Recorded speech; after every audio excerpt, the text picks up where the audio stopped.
Hey there, and welcome to another trip report. I'm at Montreal's Trudeau Airport, and tonight I'm flying in Air Canada Signature Class on their Airbus A330-300 to Frankfurt. Air Canada serves the Montreal to Frankfurt route up to 2 times daily on a mix of A330s, 787s, and 777s. Stepping inside the terminal, the Air Canada check-in area is near the first 2 doors of the departures level and consists mostly of self-serve kiosks and automated baggage drop stations, along with staffed check-in counters along the back wall. We have a set of priority check-in counters as well, which I have access to on a signature class ticket. Here I was able to have my bags weighed and checked in and was handed my boarding pass for tonight's flight. Signature class passengers receive 2 complimentary checked bags, each weighing up to 32 kilograms and receiving Star Alliance priority stickers for expedited handling. After dropping my bags, security screening for domestic and international departures is immediately adjacent to the Air Canada priority check-in, and I have access to the priority security line this evening. Next stop for me is the international section of the terminal, which is to the left out of security, and consists of gates 52 through 68. To enter the international area, you have to pass through a checkpoint where you scan your international boarding pass to be granted entry. With no queue at the checkpoint, I'm now in the international section of the terminal, which feels much more modern and fresh compared to the domestic section, with duty-free shopping, restaurants, and cafes. On an Air Canada International Business Class ticket, here in Montreal, I have access to the Air Canada International Maple Leaf Lounge near Gate 52. There was about a 20-minute queue to enter the lounge due to capacity constraints, which seems to be common here in Montreal during the evening departure rush hour. Stepping inside, the space feels very elegant and exclusive, with tasteful mood lighting, dark finishings, and lots of greenery and thoughtful accent lighting. It's a large lounge with the bar, buffet counters, and main dining area close to the entrance, and lots of seating segmented into different spaces spread throughout the lounge. Huge floor-to-ceiling windows line the full length of the lounge on one side, with private pod-like rooms facing the windows, each equipped with a lounger chair, side table, and outlets. There's also a business center space with printers and high table seating for getting work done. And behind that, there's a corridor leading to the washrooms where you'll also find showers bookable at reception. Checking out the food offering, this lounge features some buffet-style items in addition to a cook-to-order counter with a limited selection. On the buffet, we have a range of salads as well as hot items including grilled vegetables, steamed broccoli, and soups. At the cook-to-order counter, we have poutine, Thai fried rice, and pasta with garlic and rapini. In terms of beverages, there is a staffed bar offering wine and other spirits, and at the buffet we have bottled juices, beer taps, a soft drink dispenser, and a coffee and tea station.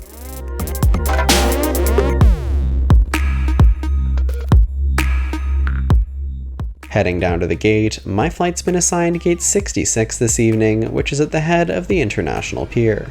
It's crazy busy here with a flight to Paris boarding at the gate next door, as passengers for my flight are beginning to queue. Air Canada boards their aircraft by assigned zone number, with Zone 1 for Signature Class and Aeroplan Super Elite members, Zone 2 for Premium Economy and all other Aeroplan Elite status members, and Zones 3 and up for Economy Class passengers. Getting a look at the aircraft taking me to Frankfurt tonight, I'll be on board this 22-year-old Airbus A330-300 that was delivered new to Air Canada in August of 2001 and is painted in the special Star Alliance livery. As of September 2023, Air Canada had 18 A330s in their fleet, with a couple different seating configurations across the fleet.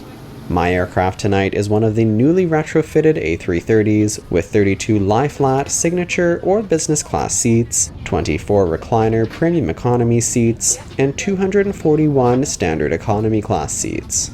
Stepping on board and turning left into business class, I'm booked in seat 7K tonight, which is a single window seat on the right side of the aircraft. First thoughts on these seats, they're very private and modern looking, with clean edges and premium looking materials. Overall, a really nice looking product. The business class cabin is arranged in a 1-2-1 seating configuration, with the 32 seats spread across 8 rows.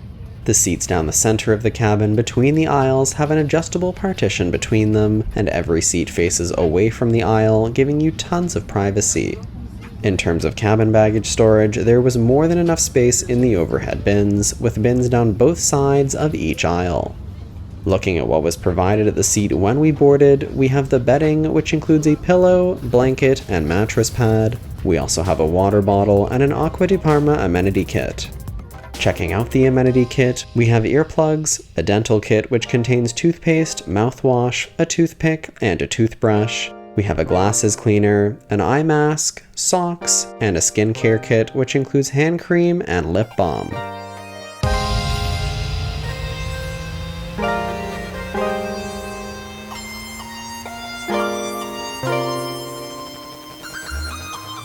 As for the seat itself, in front of me we have a touchscreen entertainment system, and to my right, between the seat and the window, there's a ledge for placing items with several compartments underneath. In one of the compartments, we have the over-ear noise-canceling headphones for use with the entertainment system, as well as a pair of earbuds and the port for connecting to the system. We also have several charging ports here, including USB-A, USB-C, and an AC outlet. In front of that compartment, we have another panel that lifts up to reveal the entertainment system remote. Up on the wall next to my seat, we have a small reading light that pops out for use, and we also have a storage pouch for the provided reading materials, which include the safety information card for the Airbus A330 and a couple air sickness bags. On the wall below the side ledge, we have a touchscreen control interface for the seat, where you can adjust the position of the seat, the massage function, and the in-seat lighting, as well as being able to call an attendant. Looking straight ahead at the entertainment system, below it we have the tray table for the seat, which slides out for use. Below the tray table, there's an ottoman for your feet when the seat is in bed mode. Looking towards the aisle, we have a raisable armrest here that also doubles as extra storage, and that was the perfect place to store my water bottle and headphones. Aside from this compartment and the one under the window ledge, however, there really aren't any other storage spots, and I found that after stowing all of the provided items, I didn't have anywhere to put my own things. Last stops on our grand seat tour, on the wall of the pod in front, we have a small coat hook, and up on the overhead panel, we have another reading light, but no personal air vents on this aircraft. After settling into my seat, one of the flight attendants came over to introduce herself and offered me a pre-departure beverage of water or sparkling wine. She was super personable and really set the tone for fantastic service to follow. The crew then handed out the menus for the service on tonight's flight. In signature class on this flight, there's a hot dinner served after takeoff, followed by a hot breakfast in the morning before landing. A separate card of wines, champagnes, and cocktails was provided as well, with the spirits, beers, and hard seltzers available listed here too. For the dinner service, there's an appetizer, a salad course, and the choice of 4 main meal options. On offer tonight, there's a Parmesan-crusted chicken with mashed potato, roasted salmon with wild rice, beef short rib with mashed potato, or mushroom ravioli with arrabbiata sauce. Following that, there's a cheese course and then dessert. For breakfast in the morning, the main dish is a parsley omelette with sausage and potatoes, served with fresh fruit, a croissant, and yogurt. Pour votre sécurité et votre confort, soyez attentifs à cette courte vidéo. We left the gate about 30 minutes behind schedule, with an expected flight time of 6.5 hours to Frankfurt.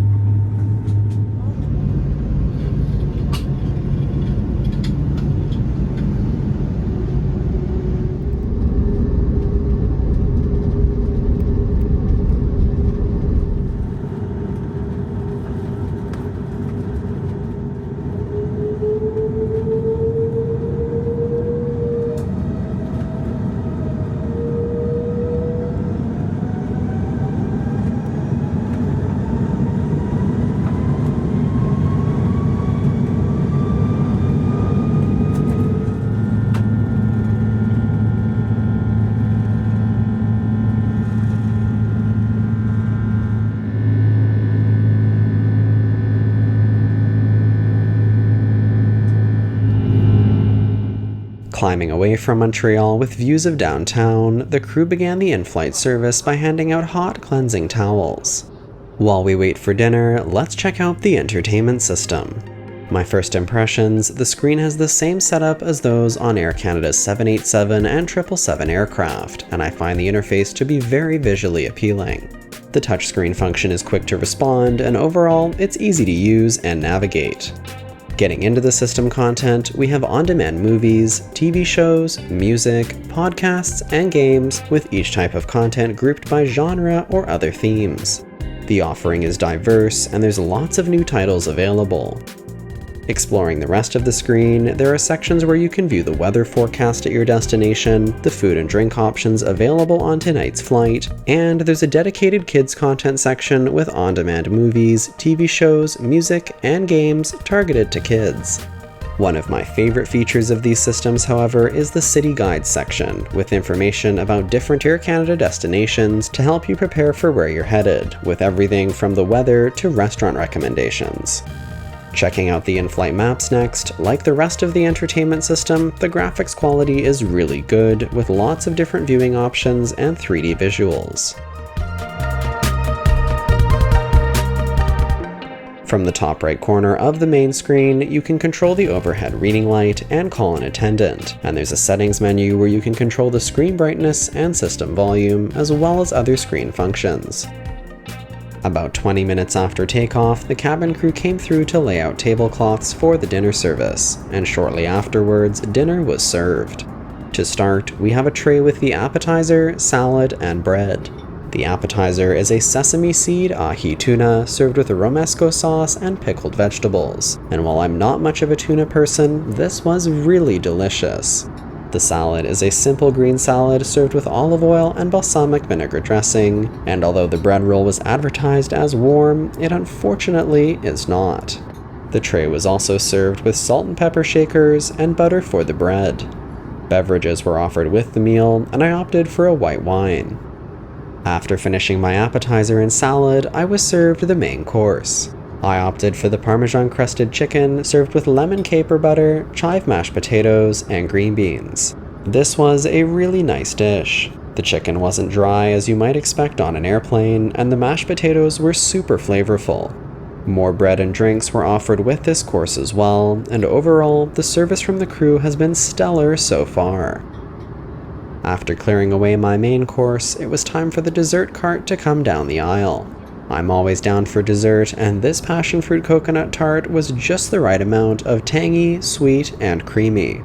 Coffee and tea, as well as digestives, were served as well.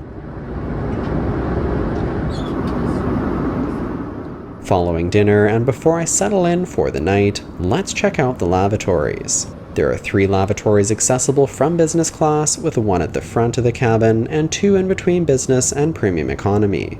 Stepping inside one of the lavatories between business and premium, there's actually a good amount of space in here to move around. It's modern and bright, but not much is provided in terms of extra amenities. Heading back to my seat and getting it into fully flat bed mode, it's time to call it a night. With the seat fully flat, your legs slide nicely under the entertainment screen, and the bedding provided makes it easy to get comfortable.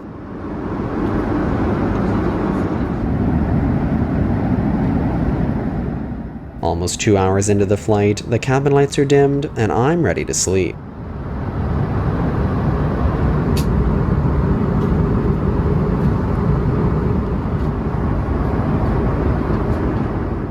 Waking up 3.5 hours later, we're 75 minutes from touchdown in Frankfurt, and I've already got a tablecloth in front of me for breakfast. Breakfast service started right away, and we're super efficient. The only option on offer is a parsley omelet served with chicken sausage, roasted potatoes, cottage cheese, and red pepper relish. The tray was served with a warm flaky croissant, fresh fruit, butter and jam, and a yogurt. This may be the first warm croissant I've ever been served in Air Canada business class, as I think the last time I did a flight like this, the croissant showed up in front of me in a plastic bag and still somewhat frozen, so this is a major step up. Overall, a tasty breakfast, but a lot of food given that dinner was only 4 hours ago. Soon after the trays were cleared away, the cabin was being prepped for our arrival into Frankfurt.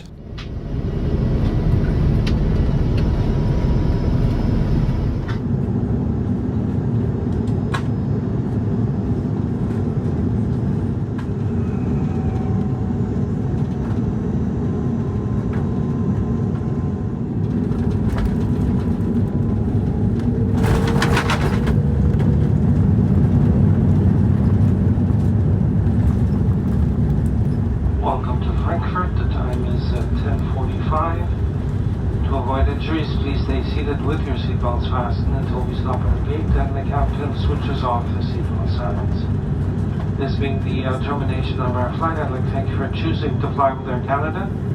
Remind you to take all your belongings. Thanks for joining me for this trip report, and I hope you enjoyed it.